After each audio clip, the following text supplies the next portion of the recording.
ମାମୁଁ ଘରକୁ ଖୋଜୁ ଖୋଜୁ ଆଜି ଅନେକ ଡେରି ହେଇଗଲା, ହେଲେ ତୋ ମାମୁଁ ଘରକୁ ପାଇଲେନି। ଆରେ ତୋ ମାମୁଁ ଘରର ସଠିକ ଠିକଣା ତ କହ। ଓହୋ, ଏତେ ରାଗୁଛ କଣ ପାଇଁ ଯେ? ମୁଁ ଯେତେବେଳେ ଛୋଟ ଥିଲି ମାମୁଁ ଘରକୁ ଆସିଥିଲି। ଏବେ ମୋର ରାସ୍ତା ଠିକରେ ମନେ ପଡୁନି। ମତେ ଲାଗୁଛି ମୋ ମାମୁଁ ଘର ଏ ଜଙ୍ଗଲରେ ନୁହଁ, ପାଖ ଜଙ୍ଗଲରେ। ଏ ତୁ କଣ କହୁଛୁ? ଏବେ ସନ୍ଧ୍ୟା ହେଇଗଲାଣି, ପାଖ ଜଙ୍ଗଲରେ ପହଞ୍ଚୁ ପହଞ୍ଚୁ ରାତି ହେଇଯିବ। ରାତିରେ ସେ ଜଙ୍ଗଲକୁ ଯିବା ଠିକ ହେବନି। ଆଜି ରାତି ଆମେ ଜଙ୍ଗଲରେ ରହିବା ପାଇଁ ଏବେ ଗୋଟେ ଘର ଖୋଜିବାକୁ ପଡିବ। ଆରେ ସେପଟେ ଦେଖ, ସେ ପଣସ ଗଛରେ ଗୋଟେ ଘର ଅଛି। ମୁଁ ଯାଇ ଦେଖି ଆସେ ସେ ଘରେ କିଏ ରହୁଛି। ଆଜି ରାତି ଆମେ ତା ଘରେ ରହିଯିବା। ଏମିତି କହି କାଉର ସ୍ତ୍ରୀ ସେ ପଣସ ଘର ଭିତରକୁ ଗଲା। ସେ ଦେଖିଲା ସେ ଘରେ କେହି ବି ନାହାନ୍ତି।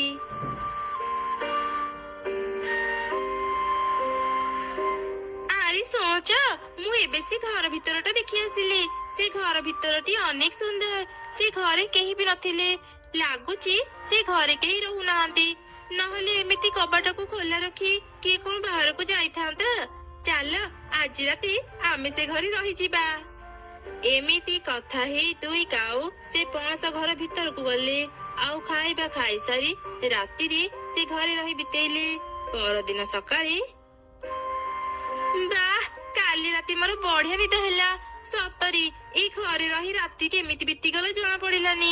ସକାଳ ହେଇଗଲାଣି, ଚାଲ ଏବେ ମୋ ମାମୁଁ ଘରକୁ ଯିବା। ମୋ ଘରକୁ ଏମିତି ଅପରିଷ୍କାର କରି ଯାଅନି। କିଏ କିଏ କଥା କହୁଛ? ମୁଁ ପଣସ ଗଛ କଥା କହୁଛି। ଏ ଘର ମୁଁ ବନେଇଛି ସବୁ ପକ୍ଷୀଙ୍କୁ ସାହାଯ୍ୟ କରିବା ପାଇଁ। ଯାହାକୁ ବି ଘର ଦରକାର ହୁଏ ମୁଁ ତାକୁ ମୋ ଘରେ ରହିବାକୁ ଦିଏ। ତମ ମାନଙ୍କ ଉପରେ ଦୟା କରି ମୁଁ ତମ ମାନଙ୍କୁ ମୋ ଘରେ ରହିବାକୁ ଦେଇଥିଲି, ହେଲେ ତମେ ମାନେ ମୋ ଘରକୁ ଅପରିଷ୍କାର କରିଦେଇଛ। ଆଗ ମୋ ଘରକୁ ପରିଷ୍କାର କରିଦିଅ, ତାପରେ ଏଠୁ ଯିବ। କଣ ହେଲା? ଆମେ ତ ଘର ସଫା କରିବୁ। ଆମେ କଣ ସବୁଦିନ ତ ଘରେ ରହିବାକୁ ଆସିଛୁ କି? ଆମେ ଏବେ ମୋ ମାମୁଁ ଘରକୁ ଯିବୁ, ତ ଘର ସଫା କରିବା ପାଇଁ ଆମ ପାଖରେ ବି ସମୟ ନାହିଁ, ବୁଝିଲୁ? ଆରେ ତମେ ଛିଡା ହେଇ କାଇଁ ରହିଲ? ଚାଲ ଶୀଘ୍ର। ନା ନା, ତମେ ମାନେ ଯାଅନି, ମୋ କଥା ଶୁଣିଯାଅ। କାଉ ମାନେ ପଣସ ଗଛର କିଛି କଥା ନ ଶୁଣି ସେଠାରୁ ଚାଲିଗଲେ। ଏମିତି 2 ଦିନ ବିତିଗଲା। ଦିନେ ଗୋଟେ ମିଟୁ ସେ ପଣସ ଗଛ ଥିବା ରାସ୍ତାରେ ଯାଉଥିଲା। ସେତେବେଳେ, ଆରେ କିଏ ଏମିତି କାନ୍ଦୁଛି? ମୁଁ ତ କାହାକୁ ବି ଦେଖିବାକୁ ପାଉନି। ମୁଁ ଏପଟକୁ ଦେଖ, ମୁଁ ପଣସ ଗଛ କାନ୍ଦୁଛି। ଦୟାକରି ମୋ ଘର ଭିତରକୁ ଆସ। ପଣସ ଗଛ, ତୁ କାନ୍ଦୁଛୁ? ହେଲେ କାହିଁକି କାନ୍ଦୁଛୁ? ଆଉ ତ ଘର ଭିତରକୁ କାହିଁକି ଡାକୁଛୁ? ଆଗ ମୋ ଘର ଭିତରକୁ ଆସ, ତାପରେ ମୁଁ ତମକୁ ସବୁ କଥା କହିବି। ଛି ଛି, କି ଦୁର୍ଗନ୍ଧ ବାହାରୁଛି ଘରୁ। ଏଇ ଗଛର କାନ୍ଦ ଶୁଣି କାହିଁକି ଯେ ଘରକୁ ଆସିଲି। ଏବେ ଶୀଘ୍ର ଏଠୁ ବାହାରି ଯାଏ। ରହିଯାଅ, ମୋ ଘରୁ ଯାଅନି, ମୋ କଥା ଶୁଣିଯାଅ। 2ଟି କାଉ ଆସି ମୋ ଘରକୁ ଅପରିଷ୍କାର କରି ଚାଲି ଯାଇଛନ୍ତି। ଦୟାକରି ତମେ ମୋ ଘରକୁ ସଫା କରିଦିଅ, ମତେ ଟିକେ ସାହାଯ୍ୟ କର। କଣ ହେଲା? କିଏ ନାଇଁ କିଏ ଆସି ତ ଘରକୁ ଅପରିଷ୍କାର କରିକି ଯିବ, ଆଉ ମୁଁ ତ ଘରକୁ ସଫା କରିବି?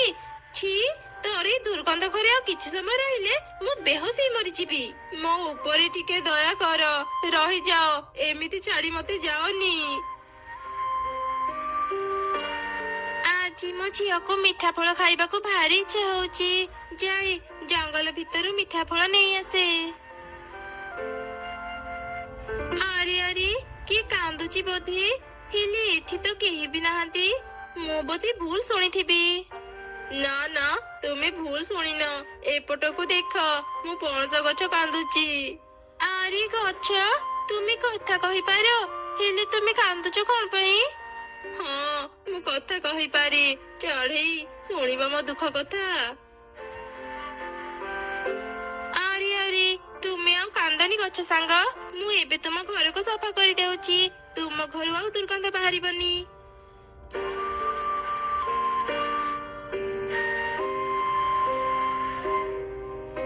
ତୁମକୁ ଅନେକ ଅନେକ ଧନ୍ୟବାଦ ଚଢେଇ ସାଙ୍ଗ। ମୁଁ ତୁମର ଏଇ ଉପକାର କେବେ ବି ଭୁଲିବିନି।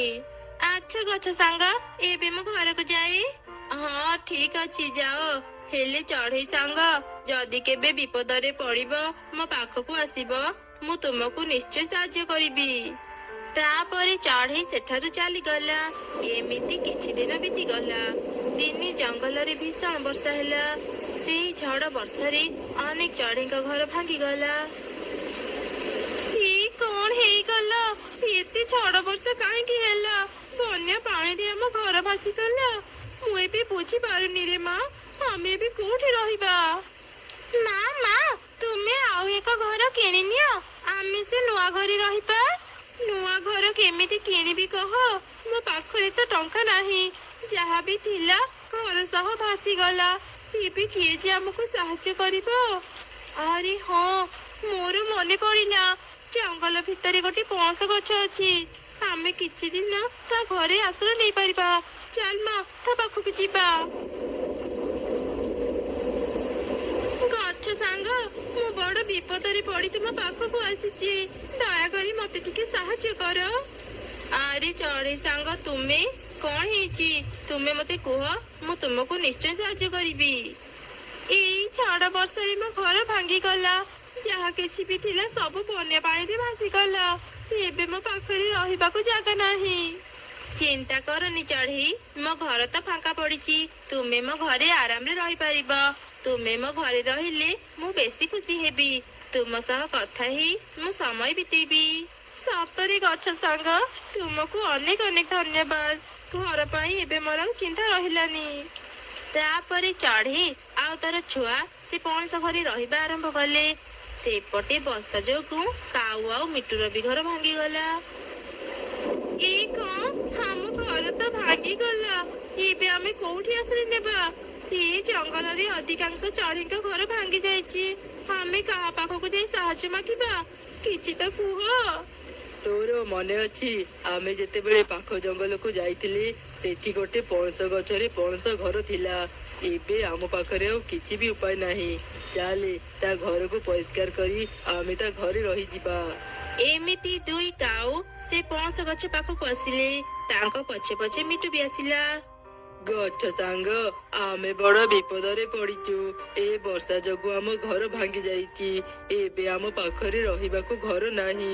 ଦୟାକରି ଆମକୁ ତୁମ ଘରେ ରହିବାକୁ ଦେଇଥାଅ। ନା, ଜମା ନୁହଁ।